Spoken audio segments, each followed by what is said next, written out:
Skirmishes led to the banning of skin drums, so people improvised and made drums from thick bamboo poles, car parts, tins, and finally, oil barrels.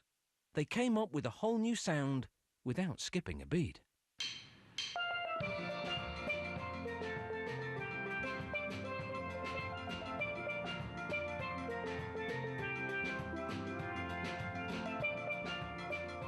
When people first started pounding on steel instruments, they inadvertently dented them.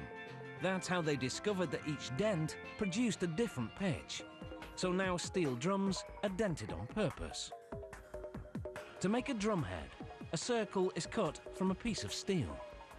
A metal ring is welded onto it, and then a metal shell or skirt is positioned on the ring and welded in place.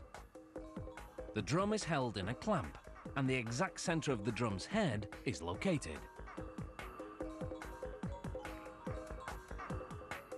A measuring guide is put into place and used to mark radial lines from the center to the rim. Each line is 10 degrees apart. As the drum turns, circular lines are drawn, forming a grid. The head of the drum is pounded with a pneumatic hammer, while the grid is used as a guide to ensure the work is done evenly. It takes 8 hours of hammering to transform the drum into a bowl-like shape. This is called sinking the drum. Then, with a special guide for curved surfaces, a technician measures out another grid.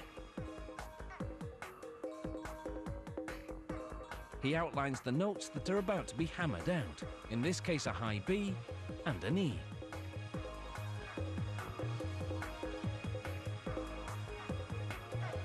Then, he hammers down the steel around each one to shape the note. Getting this right takes skill and a lot of time, up to 50 hours.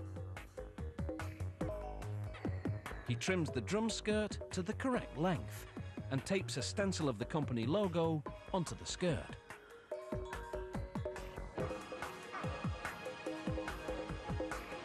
This device is an electrical etching machine. It uses acid and electrical current to eat away the steel exposed through the stencil.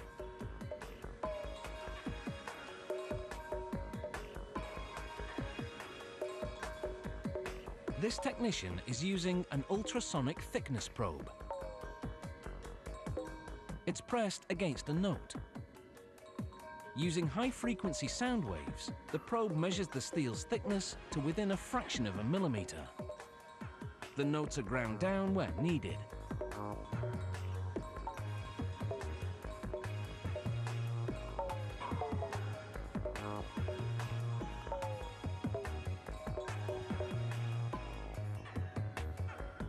Using a scribing tool, the technician scratches a line around each note so it will be visible to the player. To tune a steel drum, another technician plays a note with a stick and then dents it with a hammer to adjust the pitch. He hammers the note until it sounds right. Occasionally, he turns the drum upside down to knock out a note from the underside. For the fine-tuning, he relies on an electronic tuner. A microphone delivers the sound to it, and the lines on the screen indicate whether the note is in tune or not.